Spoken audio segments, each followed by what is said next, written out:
وَلَقَدْ يَسَّرْنَا الْقُرْآنَ لِلذِّكْرِ فَهَلْ مِن مُّدَّكِرٍ۔ تفسیر القرآن کے آخر میں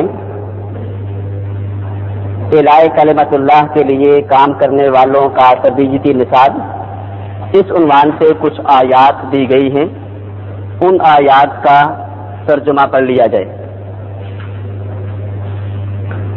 تفسیر القرآن کے صفحہ نمبر 61 پہ یہ سبق ہمارے کورس کا حصہ نہیں ہے، ویسے ہی چند آیات ہم نے جمع کر دی تھیں، پڑھ نہیں سکے پچھلے سیشن میں، ان آیات کو ہم پڑھتے ہیں۔ تربیتی نصاب۔ اعوذ باللہ السمیع العلیم من الشیطان الرجیم، صفحہ نمبر 61۔ هو الذي بعث في الأميين رسولا منهم يتلو عليهم آياته ويزكيهم ويعلمهم الكتاب والحكمة۔ هو الذي وہی ہے جس نے بعث بھیجا، فی الأميين امیوں میں، امیون کی جمع امیین،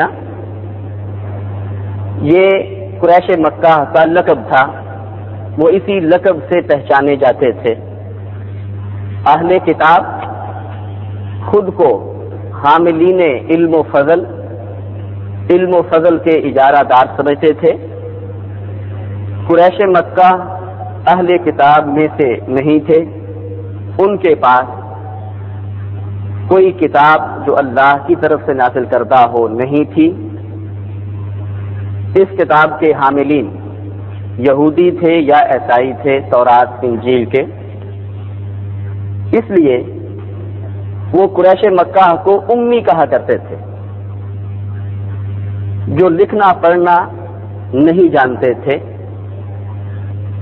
بعض نے تو اس کا ترجمہ یہ کیا ہے،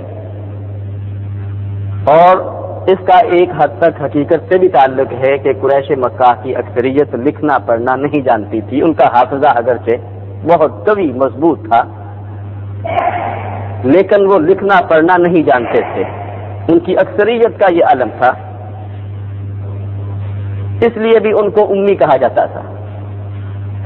بعض کے نزدیک تو ان کو امی کہنے کی یہ وجہ ہے، اور بعض کے نزدیک جس طرح بھی ہم نے کہا کہ چونکہ وہ کسی کتاب کے حامل نہیں تھے، حاملین کتاب یہودی یا عیسائی تھے، ان کے مقابلہ میں ان کو امیین کا لقب دیا جاتا تھا۔ تو کہا هو الذی بعث فی الامیین رسولا منہم، وہی ہے یعنی اللہ ہی ہے جس نے بھیجا، مبعوث کیا، بعث یبعث، کسی کو کوئی ذمہ داری سونپنا، کسی کو کوئی ذمہ داری دے کے کھڑا کرنا، وہی ہے جس نے مبعوث کیا فی الامیین امیوں میں، رسولا ایک رسول جس پہ اللہ کے پیغامات نازل ہوتے ہوں اور وہ ان پیغامات کو اللہ کے بندوں تک پہنچانے کا مکلف ہو، ذمہ دار ہو، اس کے لیے رسول کا لفظ استعمال کیا جاتا ہے۔ رسول منہم، رسول اللہ، وہی ہے جس نے مبعوث کیا امیوں میں ایک رسول، منہم ان میں سے، جو خود بھی امی ہے، یتلو علیہم آیاتہ، وہ تلاوت کرتے ہیں، ہمارے وہ رسول، ہمارے وہ آخری پیغمبر تلاوت کرتے ہیں علیہم ان پر، آیاتی ہی اس کی یعنی اللہ کی آیات۔ آیات کے متعلق ہم پڑھ چکے ہیں کہ اس کا معنی آفاق و افلاک میں پھیلی ہوئی اللہ کی قدرت کی نشانیاں بھی ہیں، اور اس سے مراد اللہ کے نازل کردہ احکامات اور ضابطے بھی ہیں۔ یہاں آیات سے مراد اللہ کے احکامات اور ضابطے ہیں جو قرآن مجید کی عبارتوں کی شکل میں اللہ نے اپنے بندوں پہ نازل کیے ہیں۔ وہ پیغمبر تلاوت کرتے ہیں ان پر آیاتی ہی، اس کے احکامات اور ضابطوں کو۔ تلا یتلو کا معنی ہوتا ہے اس طرح سے خود پڑھنا، یا اس طرح سے کسی کے سامنے پڑھ کر سنانا کہ پڑھنے والے کو بھی سمجھ آ رہی ہو اور سننے والے کو بھی سمجھ آ رہی ہو. خالی ریڈ کرنا کہ نہ پڑھنے والے کو سمجھ آ رہی ہو یا نہ سننے والے کو سمجھ آ رہی ہو، اس کے لیے قرأ یقرأ کا لفظ استعمال ہوتا ہے. قراءۃ کا ٹو ریڈ، پڑھنا، وہ قراءت ہے، وہ تلاوت نہیں ہوتی. یہ قراءت اور تلاوت میں فرق ہے. قراءت خالی پڑھنا، ریڈ کرنا، سمجھ آ رہی ہو یا نہ آ رہی ہو یہ اس میں ضروری نہیں ہوتا. لیکن تلاوت میں لفظ کے پیچھے پیچھے معنی کا آنا بھی ضروری ہے کہ تلا یتلو کا لفظی معنی کیا ہے؟ پیچھے آنا، ٹو فالو. لفظ انسان پڑھ رہا ہو، معنی بھی پیچھے پیچھے چلا آ رہا ہو، اس کو کیا کہتے ہیں؟ تلا یتلو. ظاہر ہے خالی ریڈ کرنے سے، خالی پڑھنے سے تو کسی کے دل کا، کسی کے نفس کا تزکیہ نہیں ہو سکتا ہے. خالی پڑھنے سے انسان کے ذوق سماعت کو تو تسکین مل سکتی ہے، لیکن بات اس کے دل میں نہیں اتر سکتی جب تک اسے سمجھ نہ رہی ہو. اور تلا یتلو میں خالی ذوق سماعت کی تسکین ہی نہیں بلکہ دل تک بات کا پہنچنا ضروری ہے. یہی وجہ ہے کہا یتلو علیہم آیاتہ ویزکیہم. خالی ریڈ کرنے سے تزکیہ نہیں ہوا کرتا ہے. ویزکیہم، قرآن مجید کی آیات کی تلاوت کر کے کہ سننے والوں کو سمجھ آ رہی ہوتی تھی، ہمارے وہ پیغمبر ان کا تزکیہ کرتے ہیں. زکا یزکی کا مادہ، اس کا روٹ ہے زا کاف واو. اصل میں تھا زکوا یزکو، تعلیل کے بعد استعمال ہوا. زکوا سے زکا اور یزکو سے یزکی. زا کاف واو کا مادہ، یہ روٹ ورڈ استعمال ہوتا ہے دو معنوں میں عربی زبان میں. باطنی لحاظ سے کسی چیز کو پاک کرنے کے معنی میں بھی، کسی کا اندر، کسی کا من پاک کرنا، تن کو نہیں، تن کو پاک کرنے کے لیے طہارت کا یا نظافت کا لفظ استعمال ہوتا ہے. کسی کے من کو پاک کرنا، کسی کے نفس کو اس کی آلودگیوں اور آلائشوں سے پاک کرنا، یہ زکا یزکی ہے. مال اس وقت تک باطنی لحاظ سے پاک نہیں ہوتا ہے جب تک اس کا متعینہ حصہ جسے زکوٰۃ کہا جاتا ہے ادا نہ کیا جائے. اسی لیے اس متعینہ مقررہ حصے کو کیا کہا جاتا ہے؟ زکوٰۃ. کہ 1,00,000 روپیہ کسی کے پاس ہے، جب تک اس میں سے 2.5% ادا نہ کر دیا جائے، 40واں حصہ ادا نہ کر دیا جائے، وہ مال عند اللہ خبیث، یعنی باطنی لحاظ سے ناپاک ہی رہتا ہے. بظاہر وہ مال و دولت کتنی ہی اجلی کیوں نہ نظر آ رہی ہو، بڑا خوبصورت پلازا کیوں نہ ہو، اس کی بڑی آب و تاب اور چمک دمک ہی کیوں نہ ہو، عند اللہ وہ عمارت، وہ بلڈنگ صاف ستھری نہیں ہے. عند اللہ وہ روپیہ پیسہ پاک صاف نہیں ہے جب تک کہ سال گزرنے پہ اس کا 40واں حصہ ادا نہ کر دیا جائے. اس لیے اس مقررہ، اس متعینہ حصے کو بھی زکوٰۃ کہا جاتا ہے. فرمایا ویزکی ہے. ان کے نفس میں جو شرک کی، بدعات کی، اوہام کی، خرافات کی آلودگیاں ہیں، جو ظلم و تشدد کی، ناانصافی کی، بدعنوانی کی، بددیانتی کی میل کچیل ہے، ہمارے وہ پیغمبر ان کے نفس کو، ان کے دلوں کو اس میل کچیل سے، ان آلائشوں سے، ان آلودگیوں سے پاک کرتے ہیں. باطنی لحاظ سے پاک کرنا. دوسرا معنی اس کا ہوتا ہے پروان چڑھانا. ذاکا واو کا مادہ، کسی چیز کی نشو و نما کرنا. یزکیہم کا دوسرا معنی ہوگا، اور وہ ان کے دلوں میں موجود خوف خدا، ان کے دلوں میں موجود نیکی اور تقوی کی صلاحیت کو پروان چڑھاتے ہیں. نفس کو آلودگیوں سے پاک کر کے نیکی کے جذبات کو، تقوی کو پروان چڑھانا، یہ زکا یزکی کا معنی ہے. وہ یزکی ہے، اور وہ ان کا تزکیہ کرتے ہیں. تزکیہ کا بہترین طریقہ کیا ہے؟ قرآن مجید کی آیات کے ساتھ فکری اور شعوری رابطہ پیدا کر لیا جائے. تزکیہ حاصل کرنے کے باقی سب طریقے، قرآن پاک ان سب طریقوں کی نفی کرتا ہے باقی سب طریقے قرآن پاک کے ہاں قابل قبول نہیں ہیں، ترک دنیا اختیار کر کے صحراؤں، جنگلوں، بیابانوں اور ویرانوں کا رخ کر لینا، اپنے ہاتھ پاؤں توڑ کے آرام کی زندگی بسر کرنا،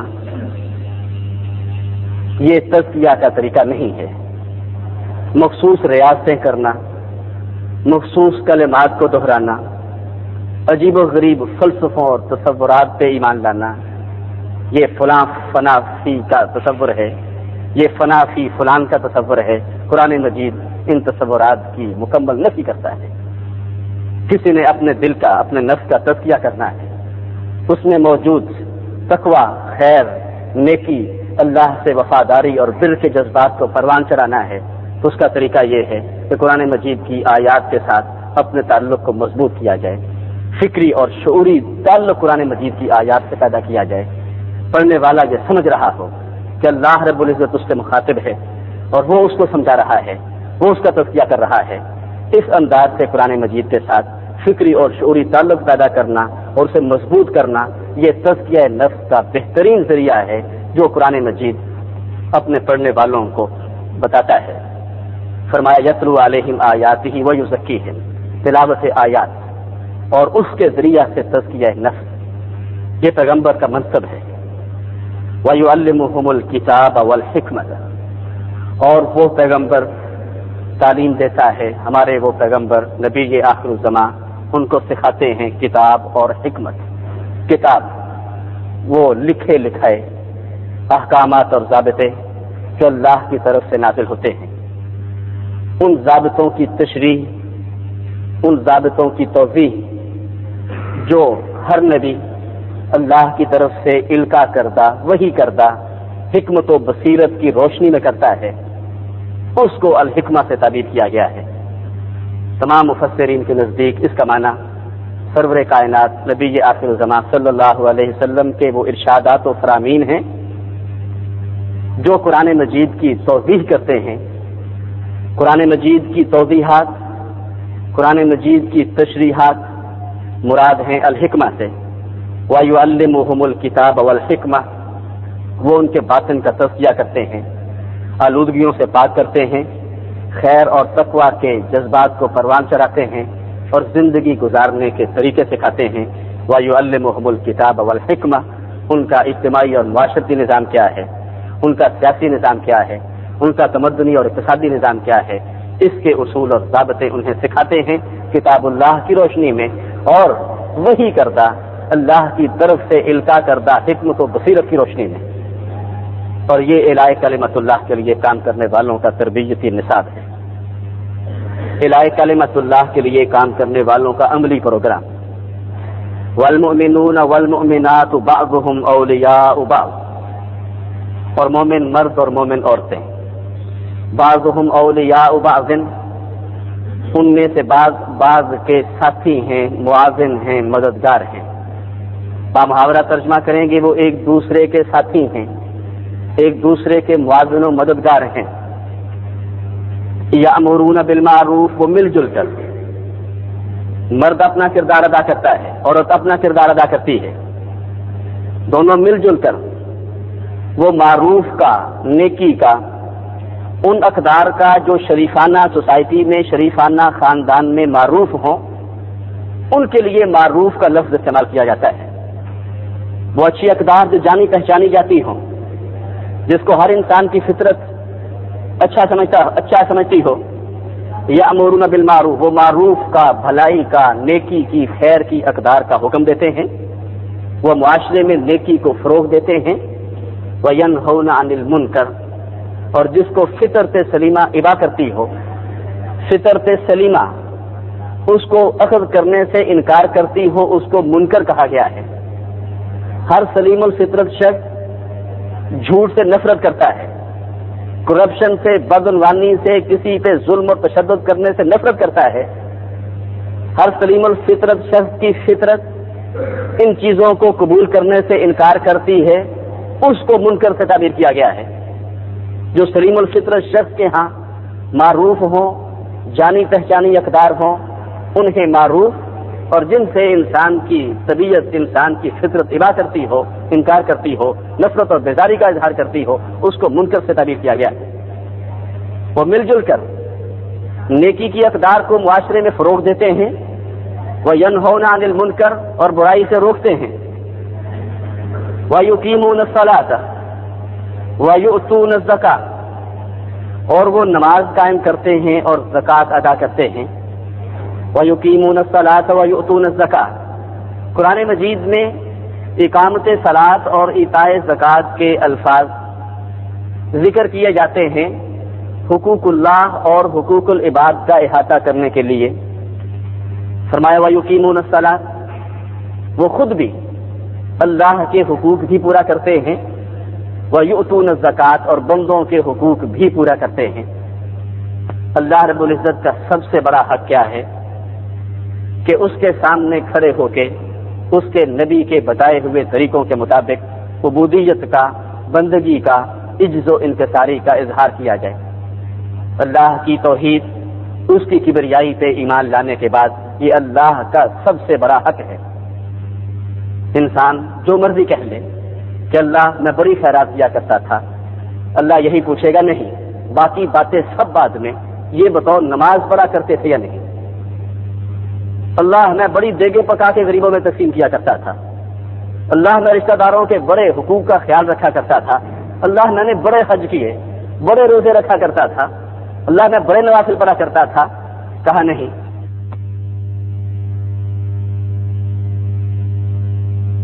جو اس مرحلے کو عبور کر گیا وہ کامیاب ہوگا، اور جو اس امتحان میں ہی ناکام ہو گیا باقی چیزوں کا اس سے حساب کتاب نہیں لیا جائے گا۔ اس لیے جگہ جگہ کہا وَيُقِيمُونَ الصَّلَاةَ اور وہ نماز قائم کرتے ہیں، نماز کا اہتمام کرتے ہیں، اس کو ترجیحی حیثیت دیتے ہیں، حقوق اللہ پورے کرتے ہیں۔ تو اللہ کا سب سے بڑا حق کیا ہے؟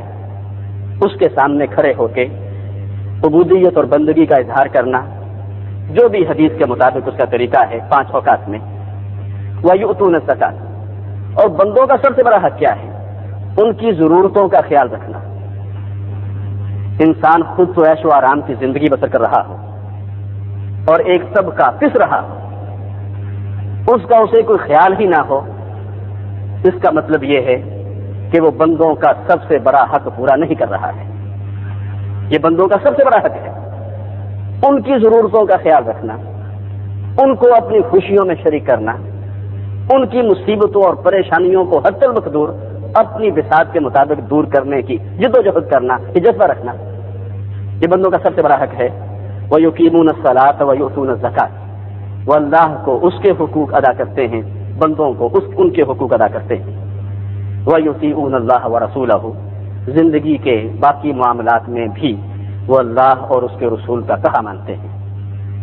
اولئک سیرحمہم اللہ وہ لوگ جن کا ذکر پیچھے گزرا، وہ لوگ ہیں سیرحمہم اللہ جلد ہی رحم کرے گا ان پر اللہ، وہ لوگ ہیں جو اللہ کی رحمتوں، اس کی عنایتوں اور اس کی شفقتوں کے مستحق ہیں۔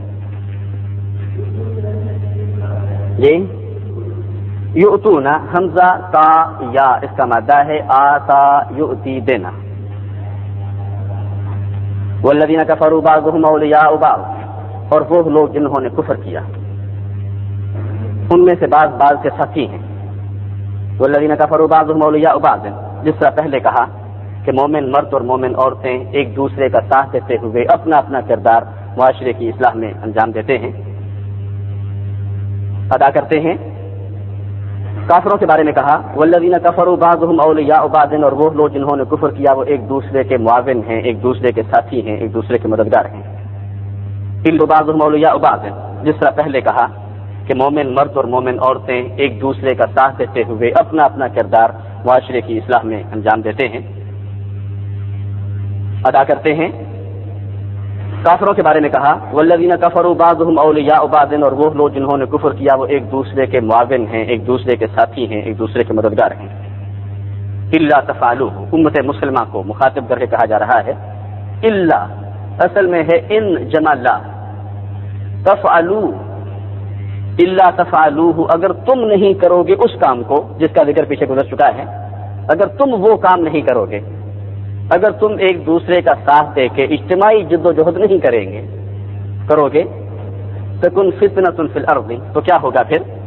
تکن کانا یکونو سے تکونو تھا اصل میں، حالت جزم میں تکن ہوا، تکن ہوگا فتنۃ فتنہ فی الارض زمین میں، و فساد کبیر اور بڑا فساد۔ فتنہ اور فساد دو الفاظ ہیں قرآن مجید میں استعمال ہوئے۔ فتنہ کا معنی وہ آزمائشیں ہیں جن آزمائشوں سے دوچار کیا جاتا ہے اسلام قبول کرنے والے کو، اسلام کے لیے، اسلام کی بالادستی کے لیے جدوجہد کرنے والے کو، اس کو فتنہ سے تعبیر کیا جاتا ہے۔ یہی وجہ ہے کہا گیا والفتنۃ اشد من القتل، کہ تم جو کچھ کر رہے ہو، مشرکین مکہ سے کہا کہ تم اللہ کے نام لیواؤں کو اللہ کا نام لینے سے روک رہے ہو، ان کو صوبتیں اور اذیتیں پہنچا رہے ہو، ان پہ عرصہ حیات تنگ کر رہے ہو، تم جو کچھ کر رہے ہو تمہارا یہ گناہ سنگین تر ہے من القتل، قتل کرنے سے بھی، اس کی سزا قتل بھی کم ہے۔ تم کہتے ہو یہ کیسا دین ہے جو اب مسلح جد و جہد کرنے کی، تلوار اٹھانے کی تلقین کر رہا ہے اپنے پیروکاروں کو؟ جب جہاد و قتال کا حکم ہوا، قتال فی سبیل اللہ کا حکم نازل ہوا، مشرکین مکہ نے بڑا پروپیگنڈا کیا امت مسلمان کے خلاف، دین اسلام کے خلاف۔ یہ کیسا دین ہے؟ ان کو قتل و غارت پہ ابھار رہا ہے۔ اللہ نے کہا والفتنۃ اشد من القتل، تم کیا کر رہے ہو؟ تم نے اللہ کے نام لیواؤں کو اللہ کے گھر سے نکلنے پہ مجبور کیا، ان کو ان کے گھر بار چھوڑنے پہ مجبور کیا، تم کیا کر رہے ہو؟ اللہ کے فرمان کو، اللہ کے نظام کو اللہ کی زمین پہ نافذ کرنے والوں پہ عرصہ حیات تنگ کر رہے ہو۔ تم اپنے گریبان میں جھانک کے دیکھو، والفتنۃ اشد من القتل، تمہارا گناہ سنگین ترین ہے، قتل سے بھی زیادہ بڑا ہے۔ کہتے ہیں تلوار اٹھانے کا، راشن کو اٹھانے کا حکم ہے قرآن میں، ہاں ہے، جس کے خلاف جو اللہ کے نام لیواؤں کے ظلم و تشدد کر رہا ہو، ان کو اللہ کا نام لینے سے روک رہا ہو، اللہ کی زمین پہ اللہ کا پرچم بلند کرنے والوں کو ظلم و تشدد کا نشانہ بنا رہا ہو، ان کا گناہ سنگین تر ہے۔ والفتنۃ اکبر من القتل، ایک جگہ کہا والفتنۃ اشد من القتل۔ فرمایا اگر تم مل کر اجتماعی جد و جہد نہیں کرو گے تو پھر یاد رکھو تکن فتنۃ فی الارض، پھر مسلمان آزمائشوں کا، صعوبتوں کا، دشمن کی طرف سے دی جانے والی اذیتوں کا نشانہ بنتے رہیں گے۔ تکن فتنۃ فی الارض، تم جب تک اکٹھے نہیں ہوگے، تمہاری جب تک اپنی علیحدہ سے اقوام متحدہ نہیں بنے گی، تمہاری جب تک اپنی علیحدہ سے سلامتی کونسل نہیں بنے گی مسلمانوں کے ساتھ، یا اللہ کہہ رہا ہے تمہارے ساتھ یہی سلوک ہوتا رہے گا۔ الا تفعلوہ، جس طرح وہ مل کر ایک دوسرے کا ساتھ دے کے تمہارے ساتھ یہ سلوک کر رہے ہیں، کفر کو اس معاشرے میں فروغ دے رہے ہیں، فرمایا جب تک تم اس طرح کی اجتماعی جد و جہد نہیں کرو گے تکن فتنۃ فی الارض، زمین میں یہ فتنہ، یہ صعوبتیں، یہ ایذائیں، اس طرح کے ظلم و ستم کے حالات باقی رہیں گے۔ وفساد کبیر، فساد کا لفظ قرآن مجید میں استعمال ہوتا ہے اللہ کی زمین کے نظام کو بگاڑنے کے لیے۔ اللہ کی زمین ہے، اللہ کی زمین کا نظام درست ہو سکتا ہے اسی قانون، اسی نظام کے ذریعہ سے جو اللہ کا نافذ کرتا ہے۔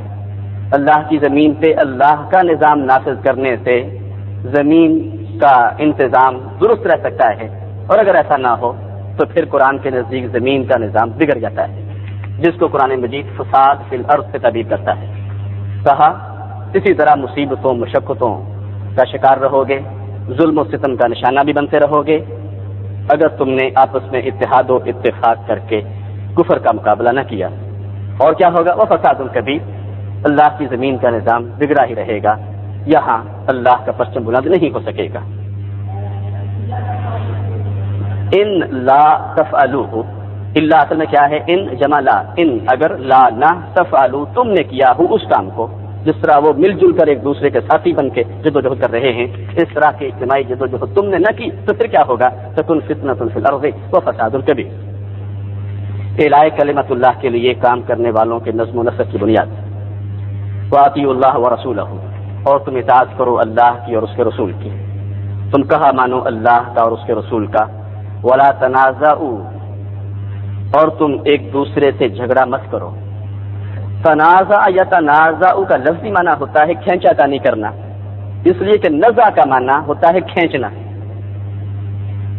نزع جب روح کھینچی جا رہی ہو اس عالم کو بھی نزع کا عالم کہتے ہیں۔ والنازعات غرقا، کھینچنا، کھینچا تانی کرنا۔ تنازع یا تنازع باب تفاعل ہے، مشارکت کی کوالٹی اس میں موجود ہے۔ ایک شخص کسی بات کو اپنی طرف کھینچ رہا ہو، دوسرا اس بات کو اپنی طرف کھینچ رہا ہو، ہر مسئلے پہ کوئی نہ کوئی اختلاف اور جھگڑا شروع ہو جاتا ہو۔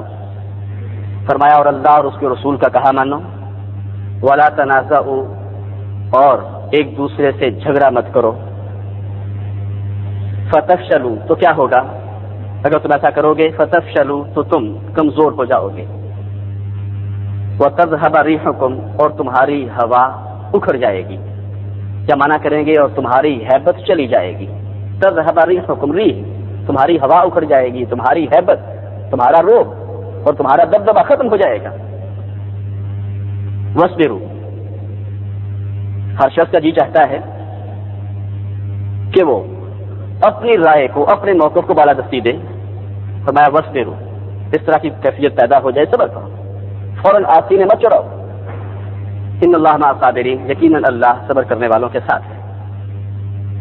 یا ایھا الذین آمنوا اطیعوا اللہ واطیعوا الرسول، اے وہ لوگوں جو ایمان لائے ہو، اطاعت کرو اللہ کی اور اطاعت کرو رسول کی۔ واولی الامر منکم، امر حکم دینا، جن کے پاس حکم دینے کی قوت ہو، جن کے پاس قوت نافذہ ہو۔ بدقسمتی ہے آج کے دور کی کہ جن کے پاس کتاب و سنت کا علم ہے ان کے پاس قوت نافذہ نہیں، جن کے پاس قوت نافذہ ہے ان کے پاس کتاب و سنت کا علم نہیں ہے۔ ورنہ قرون اولیٰ میں اولی الامر سے مراد وہی تھے جن کے پاس قوت نافذہ بھی ہوتی تھی، کتاب و سنت کا علم بھی ہوتا تھا۔ اولی الامر منکم، جو بھی تم میں سے تمہارے اوپر مسلط کردہ نہ ہو، انہوں نے عوام کے حقوق پہ ڈاکہ نہ مارا ہو، وہ تم ہی میں سے ہو، تمہاری طرف سے منتخب کردہ ہو۔ یا ایھا الذین آمنوا اطیعوا اللہ واطیعوا الرسول واولی الامر منکم، جو تمہاری طرف سے ہو۔ اگر تم نے خود انہیں بنا دیا ہے، وہ ارباب اقتدار ہیں، ان کے پاس قوت نافذہ ہے، تو پھر ان کی اطاعت کرو۔ ظاہر ہے آئینی معاملات میں، انتظامی معاملات میں جو اختیار ان کے پاس ہے، اس حد میں رہتے ہوئے ان کو یہ اختیار تو نہیں دیا گیا کہ وہ نمازوں کی تعداد کم کر دیں، وہ نمازوں کی رکعات کی تعداد میں کمی بیشی کر دیں۔ یہ مسائل جو منصوص علیہ ہیں نہیں، جو انتظامی معاملات ہیں۔ ٹھیک ہے، وہ کہتے ہیں تم نے بل ادا کرنا ہے، ادا کرو، فلاں کام کرنا ہے، بائیں طرف چلنا ہے، سڑک کے بائیں طرف چلنا ہے، چلو، انتظامی معاملات ہیں، پھر ان کی اطاعت کرو، پھر ان کا کہا مانو، پھر قانون شکنی نہ کرو، اشارہ بند ہے پھر ٹھیک ہے، رکے رہو۔ یا ایھا الذین آمنوا اطیعوا اللہ واطیعوا الرسول، اللہ کے ساتھ بھی اطیعوا کا لفظ ہے، رسول کے ساتھ بھی اطیعوا کا لفظ ہے، لیکن اولی الامر کے ساتھ علیحدہ سے اطیعوا کا لفظ ذکر نہیں کیا گیا ہے۔ کیا مقصد ہے کہ ان کی اطاعت اللہ اور رسول کی اطاعت کے تابع ہو، ان کا کوئی حکم، ان کا کوئی قانون اللہ اور اس کے رسول کے قوانین سے متصادم نہ ہو۔ اطیعوا اللہ واطیعوا الرسول واولی الامر منکم، اور جو تم میں سے قوت نافذہ والے ہیں کسی چیز میں، کسی معاملے میں، فردوہ الی اللہ والرسول، تو تم لوٹا دو اس کو، فردوہ، رد یرد، لوٹا دینا، ردو فعل امر ہے، تو تم لوٹا دو اس کو اللہ اور رسول کی جانب، تو تم اسے اللہ اور رسول کی طرف لوٹا دو۔ فإن تنازعتم فی شیء فردوہ الی اللہ والرسول، کوئی بھی اختلاف ہو جائے، کسی مسئلے میں اختلاف ہو سکتا ہے، کسی اجتہادی مسئلے میں اختلاف ہو سکتا ہے، کسی انتظامی مسئلے میں اختلاف ہو سکتا ہے، تو پھر اللہ اور رسول نے جو فیصلہ کیا ہے اس کو بلا چون چرا مان لو، پھر کسی کے قول کو، کسی کے فرمان کو، کسی کی رائے کو ترجیح مت دو۔ فإن تنازعتم فی شیء فردوہ الی اللہ والرسول۔ ان اللہ یأمرکم ان تؤدوا الامانات الی اہلہا، یقیناً اللہ تمہیں حکم دیتا ہے کہ تم ادا کرو امانتوں کو الی اہلہا، ان کے اہل کی طرف، جو اس کے مستحق ہیں، جو ان امانتوں کی، ان عہدوں کی، ان مناصب کی اہلیت رکھتے ہیں، یہاں امانتوں سے مراد تو صرف مالی امانت ہی نہیں ہے، عہد و منصب بھی ایک امانت ہوتی ہے۔ تو فرمایا عہدوں پہ انہی کو فائز کرو جو ان عہدوں کی اہلیت رکھتے ہیں، اس میں رشوت اور سفارش کو کوئی عمل دخل نہ ہو۔ ان اللہ یامرکم ان تؤدوا الامانات الی اہلھا، یقیناً اللہ تمہیں حکم دیتا ہے کہ تم امانتیں ادا کرو الی اہلھا، ان امانتوں کی اہلیت رکھنے والوں کی طرف۔ عوام کو بھی حکم دیا جا رہا ہے، ٹھیک ہے تم نے بھی اگر کسی کو قیادت دینی ہے تو اس کی اہلیت کو سامنے رکھتے ہوئے، حکمرانوں کو کہا جا رہا ہے تم نے کسی عہدے کسی منصب پہ کسی کو فائز کرنا ہے تو اس کی اہلیت کو سامنے رکھتے ہوئے، اور جو فائز ہو جائے اس عہدہ و منصب پہ انہیں کیا حکم دیا جا رہا ہے، وَإِذَا حَكَمْتُمْ بَيْنَ النَّاسِ، اب تمہارے پاس قوت نافذہ آ گئی ہے، تمہارے پاس کوئی عہدہ و منصب آ گیا ہے، ان کو کہا جا رہا ہے اور جب تم فیصلہ کرو بین الناس لوگوں کے درمیان، تو اللہ تمہیں کس بات کا حکم دیتا ہے، ان تحکموا بالعدل، کہ تم فیصلہ کرو عدل و انصاف کے ساتھ۔ پھر سنیے ان اللہ یامرکم ان تؤدوا الامانات الی اہلھا، یقیناً اللہ تمہیں حکم دیتا ہے کہ تم امانتوں کو ادا کرو الی اہلھا، ان امانتوں کی، ہا کی ضمیر لوٹ رہی ہے الامانات کی طرف، ان امانتوں کی اہلیت رکھنے والوں کو۔ وَإِذَا حَكَمْتُمْ بَيْنَ النَّاسِ، اور جب تم فیصلہ کرو لوگوں کے درمیان، ان تحکموا بالعدل، یہ پوری عبارت ہے ان اللہ یامرکم ان تحکموا بالعدل، پھر تمہیں اللہ حکم دیتا ہے کہ تم عدل و انصاف کے ساتھ فیصلے کرو۔ محمد الرسول اللہ، محمد صلی اللہ علیہ وسلم اللہ کے رسول ہیں، اللہ کے پیغمبر ہیں، یعنی جو بھی فیصلہ ہو اس میں اقربا پروری نہ ہو، اس میں رشوت اور سفارش کا کوئی عمل دخل نہ ہو، تو پھر عدل و انصاف کا دامن ہاتھ سے نہ چھوڑو۔ محمد الرسول اللہ، محمد صلی اللہ علیہ وسلم اللہ کے رسول ہیں، یہ غلبہ دین کے لیے جدوجہد کرنے والوں کی صفات۔ والذین معہ، اور وہ جو ان کے ساتھ ہیں، اشداء علی الکفار، شدید ان کی جمع سخت ہے کافروں پر۔